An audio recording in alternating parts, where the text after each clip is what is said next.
ahalegintzen, justu kontrako egin beharko litzatekenean, ez? Esku hartzea kanpotik egon beharko balitz, izan beharko litzateke ezberdinen arteko elkarrezketa eta akordioak bilatzeko. Eta ez egoera desegonkortu eta norberak dituen interesen baitan garatu dadin edo egin dezan modu batera edo bestera Venezuelako egoerak hori lagundu, ez? Eta gehiago ikusten da hori egon dela Venezuelan, ez? Gero Casadori entzuten diozu eta bueno, harrigarria egiten zaizu edo ez, edo besterik ezin duzu espero, ez?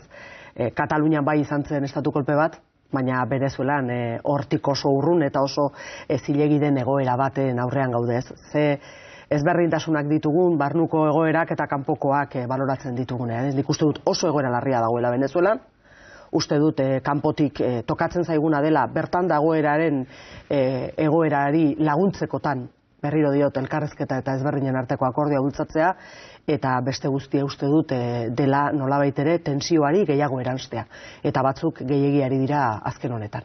Nola definituko zenuke? Estatu kolpe hitza erabiliko zenuke? Nik uste dut estatu kolpe saiakera bat dela. Ze izan balitz estatu kolpea armada berarekin izango zuen edo beste kanpoko armadaren bat izango zuen, ni teknika militarretaz ez dakit gauza askorik, baina orduan bai lortuko zuen bere emaitza eta bai lortuko zuen nolabait ere botere hartzea, ez? Eta gaurkoz dagoena da adierazpen bat manifestazio batean egindakoa eta dirudienez armada Madurorekin dago, ez? Beraz, garbi dagoena da badagoela Maduro agintetik kendu eta beste norbait jartzeko borondate bat. Eta hori dagoen neurrian badago estatu kolpe saiakera garbi bat. Kanpotik bultzatutakoa, lurralde jakin batzuk bultzatutakoa, interes jakin batzuekin, aspaldi, berriro diot, egoera ez egonkortzeko nolabait ere jendearengan haserrea pizteko ahalegin bat egon den bezala eta askotan bistan geratu da, ez? Venezuelan ez zegoela oinarrizko produktorik hori zerbait bilatua zela ere bagenekien. Etzela berez sortutako zerbait, baitizik eta batzuk kanpotik bultzatutakoa, eta uste dut egoera geroz eta gogorrago jartzen ari dela eta ez dela hori Venezuelari soluzio biderik ekarriko dion bidea. Etxeko kontuetara etorrita asteko albistetako bat izan da, Espainiako gobernuak igorri du eskumenen egutegi hori, 33 eskumen jasotzen dituena, eta kasu honetan EH Bildu kritikoa azaldu da. Sinesgarritasun gutxi ematen diozue honi?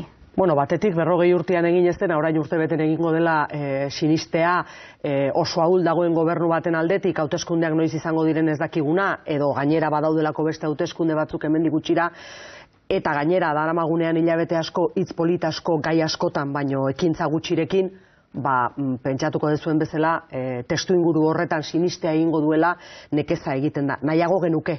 Ala balitz eta beteko balitu. Bigarrenik, oinarrizko legedi batetaz ari gara, eta berriro ere bere eskaintzan esaten duena da ez duela beteko. Esaten duelako, gizarte segurantza ez duelako sartu ere egiten egutegian, eta gartzela politikaren transferentzia ere, geroxeagoko uzten duela. Hain justu ere, hemen, jaurlaritzaren akordioan, bai Eusko Alderdi Jeltzaleak eta bai PSek, lehentasunezko jarri zituzten 2 eskumen. Dira aipatu ditudan 2 horiek. Eta honek erakusten du beste behin ere gobernuaren interesen baitan dagoela legedi bat betetzeko prest, eta honek erakusten digu berriro ere, nolabait ere ez daukagula berdinetik berdinerako harreman bat, eta Espainiako gobernuak agintzen dunaren baitan egiten direla edo interesen baitan egiten direla gauzak. Orain artean transferentzia guztiak eman dira, edo inbestidura bateko edo aurrekontu batzuetarako gobernu espainolak ahuldadetik babesa behar izan duenean.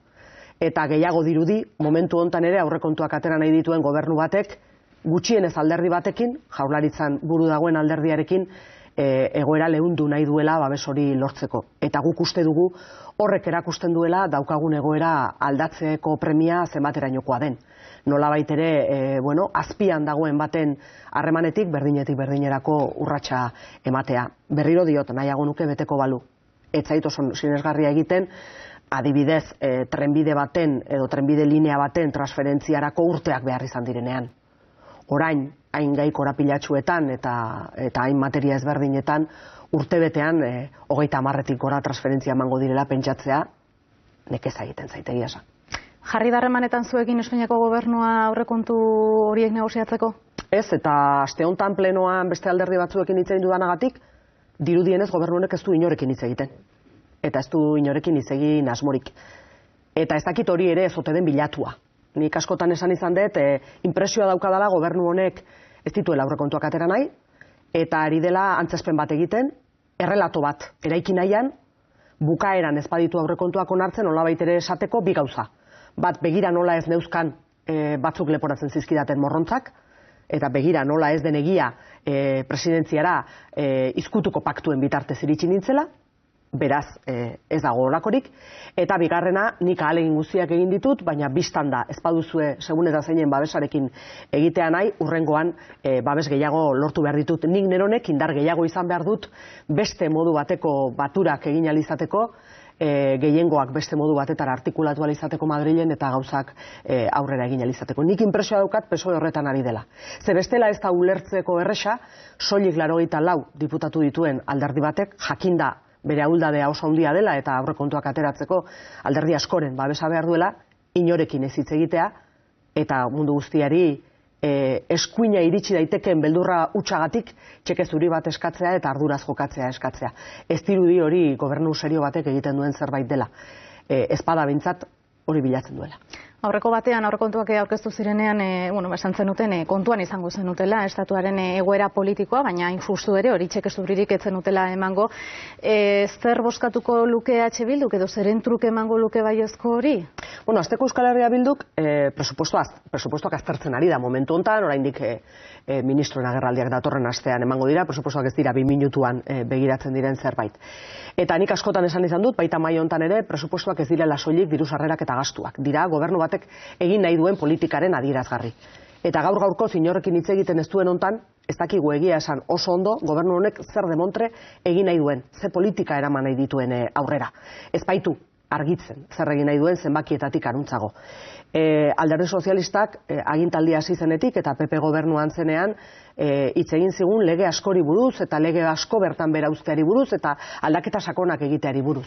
Eta gaur-gaurkoz ez dakigu benetan horiei eusteko borondaterik dagoen. Ez dakigu lomcerekin egiteko asmoa daukan. Ez dugu uste, ni ponentzian bain nago eta ikusten ari bain naiz. Barruko eztabaidan moza legearekin ere benetako urratsik eman nahi dutenik, naiz hasieran lege hori bertan bera utzi behartzela, defendatzen zuen, beste batzuk defendatzen genuen bezala. Ez dakigu benetan, zintzoki, kartzela politikarekin zer egin nahi duen hitzak eta ekintzak ez bai datoz bat. Ez dakigu Euskal Herritarron interesak defendatzeko edo bermatzeko zer egin asmo duen. Hau da, galdera asko ditugu eta erantzun gutxi. Eta beharrezkoa genuke testuingurua aintzat hartuta, baina argituta gobernuak zer egingo duen, bi gauza horiek jakin baloratu ahal izateko Euskal Herria Bilduk zenbakiak ere ikusita zer egiten duen. Politikan gauza gutxi daude tekstua bakarrik agintzen dutenak. Testuinguruak, kontekstuak ere asko agintzen du. Eta denak argitu beharko genituzke zer bozkatzen dugu jakiteko. Eta gu horretarako gobernuak gure galderak entzun eta erantzunak emateko zain gaude. Eta horretarako eseri egin behar dugu, hitz egin behar dugu, eta ez da posible hitz egin gabe gauzak aurrera ateratzea. Aurreko batean Itxaso Atutxak esan zuen gurean, aditzera eman zuen Euskadiren etorkizuna ere kolokan egon zitekeela aurrekontu horiek aurrera ateratzen ez badira. Entzungo dugu.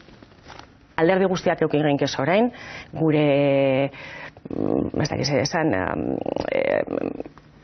duda eta zalantza guztiak aurrekontu honen inguruan. Zelan ez, baina ikusi behar dugu bebai aurrekontu honek izateak ala ez, zer dakarren Espainiako gobernuarentzat eta beraz guretzat. Horrek zer eragin izango dauen. Ikusi dugu Andaluzian zer gertatu den, eta ikusi dugu momentu honetan Espainian, ez dakit inboluzioa esan geinkean, baina eskuindarrek zer arkar lana prestatzen ari diran. Askotan entzun dugu azken aldi honetan, datorrena okerragoa izan daitekeela, ez dakit mezu hori katalanei ere zuzendu dakieken, ez dute erraza eure aurrekontu horiekin zer egin, nola ikusten duzu katalanen egoera? Egoera bihurria da, zalantzarik gabe. Batetik, orain gontan aurrekontuen bitartez Alderdi Sozialista saiatzen delako inbertsio gehiago egingo dituela esanez, eta behingoz tokatzen zaienetik gertuagoko kopuruak jarriz katalana konbentzitzen, baina egin kontu Katalunian auzi garrantzitsu badagoela, aurrekontuen bozketa prozesaren inguruko epaiketa martxan dagoela egingo dela, oso akusazio larriekin, zer eta herritarrei zer izan nahi duten galdetze hutsagatik urte luzetako kartzela zigorrak eskatzen diren momentu batean, eta katalanak eskatzen ari direna dela benetan benetazkoa baldin bada Alderdi Sozialistaren elkarrizketarako borondatea, benetanko mahai bat ireki dadila, baita erabakitze eskubideari buruz ere hitz egiteko, eta horri muzin egiten dio. Nik uste dut Alderdi Sozialistak gauza bat erabaki behar duela.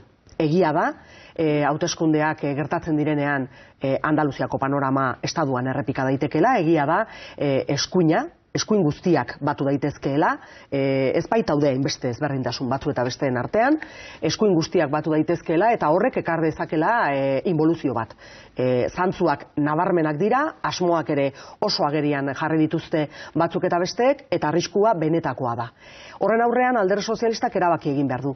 Ea inboluzio hori lagunduko duen, eta neurri batean orain artean lagundu du 155 aplikatuz, edo ea behingoz jakitun lurralde ezberdinetan dagoen eskaria eta 78an eman zitzaion formulazioak ez duela asetu, ez Euskal Herrian da, ez Katalunian dagoen erabakitzeko nahi hori, herri propio izan da, bere egitura propioak eta bere erabakiak hartzeko dagoen nahi hori ez dela asetu zegoen egiturarekin, da beraz krisi larrian dagoela, ze eskaintza egiten duen.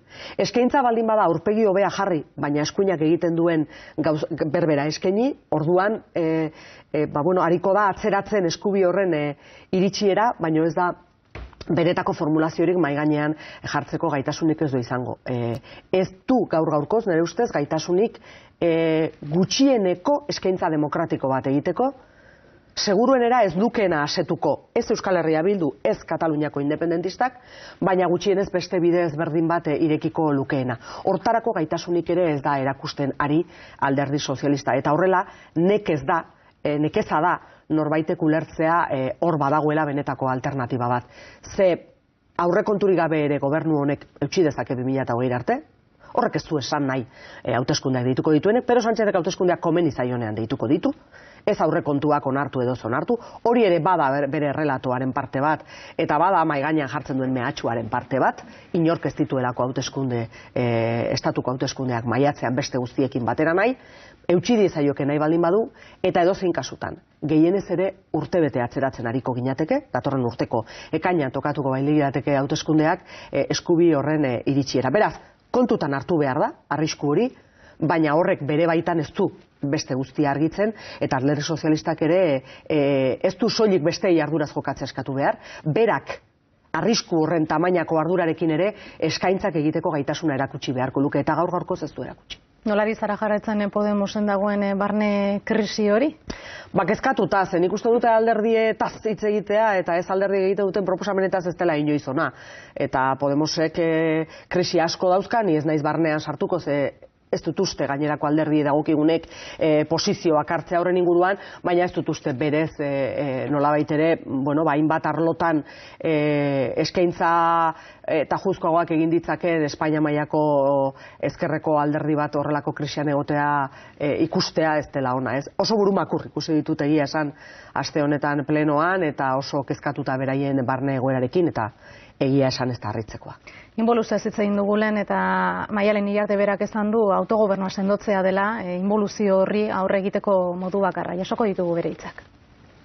Estatu espainolaren inboluzioaren aurrean, estatus politiko berriak eboluzio demokratikoaren ikurra eta tresna eraginkorra izan behar du. Eta horrek ezinbestean eskatuko du autogobernuari buruzko ponentzian adostutako oinarriak babestea, zorrotz errespetatzea, hori izango delako modu bakarra gizarte honek bere burua gobernatzeko duen gaitasun eta eskubidea blindatzeko eta babesteko. Autogobernua da urte politiko honen erronketariko bat, horretan urratsak ematea, baina lege proiektuak, lege proposamenak ere badaude hor, hain justu ere aste honetan Jaurlaritzak esan du 3 lege proiektu horiek lege bakarrean bozkatu nahi dituela, eta EH Bildu kritikoa azaldu da horrekin esan ez trampa egitea dela hori. Hala egingo balu, zer egingo luke EH Bildu? Aztertu beharko du eta bereziki ze terminoetan egiten diren gauzak ere aztertu beharko du momentua iritsita ez, baina Alderdi Sozialistak antzeko zerbait egiten du Madrilen ere, 2 gauza sartzen ditu lege berdinean, pentsatuz bakarren batean onura baldin badago beste guztiak onartzeko nahikoa izango dela, ez? Eta nik uste dut hori ez dela zilegi. Ez guri begira, ez alderdi begira eta ez herritarrei begira ere. Gai bakoitzak badauka entidade nahikoa bakarka joateko, eta gobernu batek egin behar duena da bere ardura dena, eta da babesak lortu. eta babes horiek lortzeko aintzat hartu ze aniztasun dagoen eta ze posizio ezberdin dauden. Eta gainera gai garrantzitsuak daude. Hor nahaspilatu nahi direnen artean. Berriro diot, oso antzera egin du PSOEk ere Madrilen. Aste honetan eraman ditu dekretu bidez, aurrekontuak onartzen ez badira, berarentzat deseroso izan daitezken kontuak. Kalean mobilizazioak eragin ditzaketenak. Funtzionario soldata igoera, pensioen igoera eta autonomoi dagozkion neurriak. Akaso badakielako presupuestoak onartzea zail daukala. Eta horiek atera ditu. Eta batzuk egin ditu gainera, dekretu berean nahastu, dekretu berean jarri, ea horrela erresago egiten zen onarpena. Uste dut hori ez dela garbi jokatzea, eta bakoitzak eduki behar du ausardia ere, dauzkan proposamenak egiteko, eta proposamen horiek defendatzeko eta proposamen horien inguruan adostasunak biltzeko. Azken kontu bat, zure aldarrikapen nagusienetako bat izan delako Bili El Niñori kondekorazioak kentzearena, eta Espainiako gobernuak erantzun berri du legea aldatzeko asmoa daukala, hori kondekorazio horiek kentzeko, memoria historikoaren legea aldatzeko asmoa daukala. Nahiago nuke hori esan balu. Nik esango nuke ez duela hori esan. Esan duena da, legedia gaur gaurkoz ez duela ahalbidetzen eta aztertzen jarraitzen dutela noiz arte aztertzen. Eta gehiago esan du. Esan du ez duela gainerako kasuetan ofizioz ezer egiteko asmorik. Zeguk kaleratu genuen azterketa bat, gu iritsi ginen lekuraino badakigu 100 bat direla kondekoratuta daudenak eta giza eskubide urraketa larrietan parte hartu dutenak. Baina are gehiago, 100 horien artean bat Alderdi Sozialistaren Pedro Sánchezen gobernuak kondekoratu du. Sánchez Korbi, Kepa Urra torturatu zuena. Beraz, gobernu honek ez du borondaterik kondekorazioak kentzeko, eta gainera kondekorazioak eman ditu. Horri buruz ere galdetu diot, baina hori ez dit oraindik erantzun. Berak emandako kondekorazio bat delako. Gainerakoan ari da denbora luzatzen eta esaten gaur gaurkoz legediak ez duela ahalbidetzen. Ez du esan justu puntu hori ahalbidetuko duen erreforma egingo duenik memoria historikaren legean. Iragarrita dauka memoria historikoaren legean aldaketa egingo duela. Besteak beste, orain artean Alderdi Sozialistak legeak aldatu eta frankismoaren krimenen aurka egin alizateko maigainan jarri diren erreforma guztiei ez esan dielako eta oso agerian geratu delako ez duela borondaterik hori egiteko. Naiz eta seguruenera bere alderdikide asko eta asko diren biktima horien artean daudenak. Amnistia legea aldatzeko proposamena guk eraman genuen plenora, eta ez esan zuen. Eta gainera eman zuen arrazoi bat, nire ustez, bere alakoan jendeak ulertuko duena. Esan zuen, 78ko erregimenaren bizkarrezurretarako bat izan zela amnistia legea. Hau da, frankismoari nolabait ere, txitzaiola kargurik hartuko eta txitzaiola gerora argibiderik edo azalpenik edo ardura hartzerik eskatuko adostu zutela 78an. Horren segida da, nolabait ere orain kondekorazioekin esan duena, eta guk uste dugu Bili El Niño, orain Tolosan ere muñekasen aurkako salaketak ere aurkeztu dira, eta beste hainbat kasu ere badaude, zer egin asko dauka gobernuak eta borondate gutxi. Ramon. Bai, egunon. Egunon. Aspaldiko. Bai. Ematen du, ni beste gai bati buruz galdetu nahi nizun.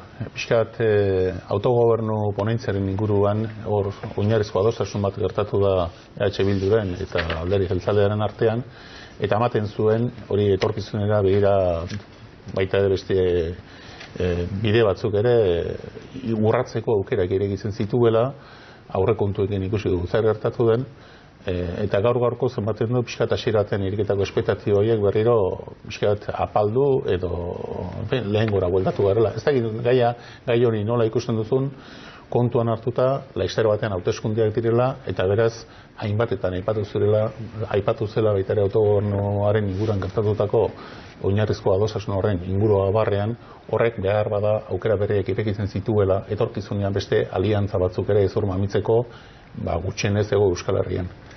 Nik uste dut, aliantzak ezur mamitzeko zuk diozun bezala, gaien eta edukien baitan izan behar duela, eta Euskal Herria Bilduk prestutasun osoa duela horretarako, eta ez diola inungo aukerari biderik itxi barkatu.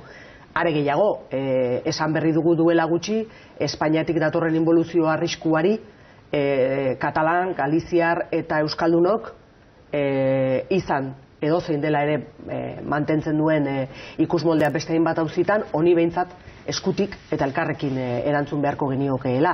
Beraz, nik uste dut aukera hori hor dagoela, eta lortu zen akordioa Euskal Herriak Bilduk behintzat harrotasun osoarekin defendatzen du. Uste duelako herri honen etorkizunerako oinarri horiek guztiz beharrezkoak direla. Herri honen aitortza, estatuarekiko harremana berdinetik berdinera ematea eta herritarrak izatea azken batean erabakiko dutenak zer gertatzen den gure etorkizunarekin. Nik uste dut aurrekontuetan akordio bat egon ez izanak ez duela bide hori inundik ere isten. Ez behintzat Euskal Herria Bilduren aldetik eta nik beste aldetik ere ez dut horrelakorik gaur-gaurko zentzuz, eta beraz ezin dut horrelakorik esan. Hori baldin bada galdetu didazuna, Ramon? Nik uste dut hor urratu daitezkela bide asko. Beti ere egiten diren proposamenetan dagoen adostasunaren baitan. Aurrekontuetan gertatu zena izan zen, inoiz baino diru gehiago mahai gainean, gainera aurreko urteko presupuestoetatik diru desente, milioi desente ordaindu gabe, eta etzela 20 milioi jarri nahi izan, naiz eta 1.200 milioi gehiago zeuden, bata eta bestea lotuta. Beste batek esan beharko du zergaitik ez zuen akordio hori egin nahi izan. Euskal Herria Bildu zintzoki saiatu egin zen akordio hori erdiesten presupuestoak onar zitezen Euskal Herritarren interesen izenean. Hori da behintzat gure jardunean lehen esten duguna. Itziar? Bai, egunon. Egunon. Pixka bat, ez hainbeste Euskal Herri edo Madrilen pentsaurik, dinot oroar politika munduan. Ni azken parte honetan guztiz arduratuta nago eskuin alderdiak eta ezker alderdietan gertatzen ari denarekin, ezta? Venezuela aipatu danien ikusi nortzuk babesa emotzoien Guaido honei, eta claro, Chile, Bolsonaro Brasilen, Colombia, Ecuador, Italian Salvini, Orbeian, Abascal eta kontu guztionek, eta egia da, ez dakit oso txarto dagoz egiten ezker alderdiko partiduak olako jentea orgoian egoteko, ez da? Ni begiratzen du Madrilera eta ikusten du Podemos dagoen moduan dagoela. Izquierda Unida dagoen moduan dagoela. Llamazares bota egin dut, ez dakiz beste hori hainbeste ez da entzun, baina hori ere gertatu da. Zuri entzun da, eskatuta gelditzenaz, esaten Pedro Sánchez bakarri dala irudize, ez da? Fiskalat esaten zen Barack Obama antzerako edala, ez da? Hori irudi oso ona, baina gero ezer ez dala gauzatzen. Oinrain ez badira hauteskundeak, aurrekontuak egon edo ez egon, baina datorren urtean hauteskundea dagoz. Zelan egiten dira eskerretik gauzak, nik ez dut uste gaina eskumak irabazten dauen, nik uste dut eskerra galtzen dauela. Zer egin behar da politikan jentea, badaki formula magikorik ez dagoela, baina zer egin behar da jentea berriz mobilizatzeko eta honen aurka joateko? Andaluzia mundu guztia dago berba egiten, baina 400.000 boto dagoz. Eta 400.000 horretatik asko emakumea dira, eta badakigu zer esaten da den emakumeri buruz. Zer egin behar da? Edo zer falta da politikan, ez da? Bai. Egia da kezkatzeko arrazoi badagola, eta oroar, nik esango nuke Europan eta munduan eskuin muturra hartzen ari den indarra kezkatzekoa dela, ez? Eta egia da, gai izaten ari dela oso mezu sinpleekin jendea erakartzeko, eta ezkerra aldiz ez dela gai nolabait ere, edo ez garela, tartean sartu behar badugu, eskaintza bat jartzeko mai gainean jendea erakarriko duena, eta hori errealitate bat da, eta gainera nik beti esaten dut, eskubia ere oso zatikatua dago, Espainiari begiratzen bazaio adibidez, baina eskuinaren barne liskarrak ez dira ainagerikoak izaten, eta ezkerrekoak askoz bistagoan gertatzen dira, ez? Hori errealitate bat da, eta horrek ekartzen du nolabait ere nik esaten duen arrisku hori benetakoa izatea, ez? Guk horren aurrean ez daukagu formula magikorik, ari garena da saiatzen gure eskaintza mahai gainean jartzen eta esaten eraso horri herri bezala erantzun behar diogula, gure ustez. Eta batasunetik erantzun behar diogula, eta gaitasuna izan behar dugula batzeko eta lehentasuna jartzeko. Baina irudipena daukat, guri dagokigunez, komila artean Espainian ezkerra den sektoreak egin ordez, berriro diot, lurralde auzian urratsik ateratzen duela bandera espainola. Eusten diola nazionalismo espainolari. PPek edo Voxek edo Ciudadanosek egiten duen gauza bera egiten duela. Eta bere lehentasunak jarraitzen duela Espainiaren batasuna izaten. Eta horrela nekez egiten zaio aurre eskuinaren arriskuari. Ze azken batean ari zara gauza bera defendatzen, baina ez hain argi, eta da, batzutan nola, uste dut modu kolokialean esaten dugun hori, ez? Originala eta kopiaren artean, hortarako originala ez da.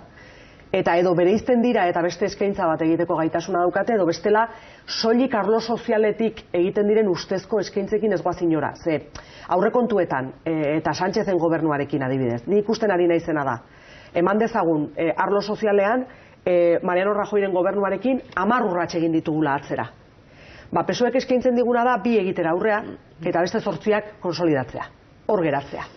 Eta orduan oso aldaketa axalekoak egiten dituzte, kosmetikoak, sakonera iristen direnak, eredua zalantzan jartzen dutenak, ez da ere arlo sozialean. Eta horrela nekeza da, beste aldean dagoena benetako alternatiba bezala ikustea. Ez bada benetako aldaketa bat mahai gainean jartzen. Orduan, zer ikusia dauka mezuak iristarazteko gaitasunarekin edo ez, baina baita ere egin nahi den eskaintzarekin. Eta funtsean, ari badira estadu mailan eredu berbera defendatzen edo eskaintzen, oso nekeza da jendea hortara erakartzea. Hola ikusten dut nik behintzat. Fernando. Lehen aipatu duzu Sánchezen posizioa eta jokabidea aztertzerakoan bere hitzak eta bere ekintzak ez datozela bat, ez? Kritika hori egiten diozu. Baina gero ere, egia da nire ustez bere posizio hortan, berak zuei, hautetxi abertzalei eta baita hautetxi katalanei trasladatzen dizue balizko gehiengo baten galera eta ondorioz eskuin indarren gobernu hartze posible bat, ez? Nik uste dut hori evidentea dela. Zure ustez, egoera horren aurrean, zein izan beharko litzateke Itziarrek aipatutako horren bidetik, horrek eskatzen nau ere bai, nire ustez erantzuna, ez? Erantzuna horren aurrean, nondik joan beharko litzateke. Edo beste modu batez esan da, egoera berri baten horrelako egoera eman daitekela kontutan hartuta, nahikoa litzateke orain arte Euskal hautetxien, Katalan hautetxien aldetik izandako parte hartze eredu horiek? Zer bilatu beharko litzateke berri, edo ze plus eskaini beharko litzateke egoera horri guztiari aurre egiteko? Nik uste dut batasunetik eta elkarrekin estaduak planteatzen duen erronkari, nola baitere, nola konpontzen dan lurralde egituraren auzia, elkarrekin eta benetako indar bezala erantzunez. Baina hori posible da, guke adibidez hautetxi abertzaleek edo alderdi abertzaleek posible dute katalanekin elkar ulertzea momentu honetan? Elkar ulertzen dugu. Esango nuke. Baina zerbait adosteko zen. Gaur gaurkoz praktikan nik uste dut baditugula nolabaiteko lehentasun batzuk eta gutxieneko batzuk batzen gaituztenak. Bat da erabakitze eskubidearen defentsa, baita ere neurri handi batean eskubide sozialen inguruko defentsan, gaur egun eskutik ari gara gauza askotan, eta nolabiteren ikuste dut hori bilakatu beharko genukela eskaintza, minimoen eskaintza bat, datorren arrisku horrei aurre egiteko, nolabait ere horri langa bat jartzeko, ez? Eta benetan eztabaida dagoen tokian jartzeko. Eta bakoitza bere aldetik saiatu ordez, elkarrekin indarrez egingo bagenu, gaur gaurkoz pentsa bananduta erabaki horrak baldin bagara bozketa askotan, elkarrekin zer ezote genukeen egin ahal izango, edo zein indarrez ezote genukeen izango. Eta badaude gutxieneko akordioak. Bestela, ez litzateke posible izango ere Europara elkarrekin joatea joango garen bezala. Hainbat alderdi elkarrekin joango gara Europara, besteak beste Europan ere neurri handi batean defendatu behar dugulako Estatu Espainolean gertatzen ari dena, gure herriekiko zapalketa eta gure herriarekiko aitortza eza. Eta beraz, horren inguruan adostasunak badaude, eta gaur gaurkoz gauza askotan ados jartzen gara. Baina modu puntual edo isolatu batean egiteaz gain, modu egituratu batean lehentasun batzuk aurrez jarritan ikuste dut garrantzitsua. Ze Madrilen, gure egitekoa benetan inboluzioa etortzen baldin bada, izango da nolabait ere horri frenoa jartzea nolabait ere, eta zer defendatu behar dugun garbi jartzea. Eta hor, gauza txikiek edo ezberdintasun horiek bakoitzaren errealitatearen baitan dauden gauza txiki horiek bigarren planoan edo hirugarrengoan geratuko dira, are gehiago gaur egun dauden, baino gehiago, eta uste dute indarrak batzea eta garrantzitsua den hori lehenestea eta aukera probestea nolabait ere benetako eztabaida mahai gainean jartzea izango dela garrantzitsua. Zelen Maialenen hitza jarri dizkiazue eta nolabait ere horrekin defendatzera datorrena da, datorren arrisku horren aurrean daukagunaren defentsan geratzeak ja dagoeneko ahuldu egiten dula gure posizioa. Beharrezkoa dugu aurrera egiteko ahalegin bat egitea, ez galtzeko. Gaudenean geratzea bera ere ez litzateke nahikoa izango, eta uste dut hori elkarrekin egin dezakegula. Askoz ere indar gehiagorekin bakoitzak bere aldetik, baino Madrilen, Europan, gure realitatea amankomuna delako esparru horretan, eta daukagun estadua, frentean daukagun estadu ukatzailea berbera delako. Eta realitatea beraz errepikatu egiten dela, ñabarduna, eta ezberdintasunak. Marian Beitialarrangoitia, eskerrik asko gurean egotea. Zuei. Nahi duzun erarte, ondo izan. Esker. 10:08 minutu ditugu, albisteak orain, Ruben Abal.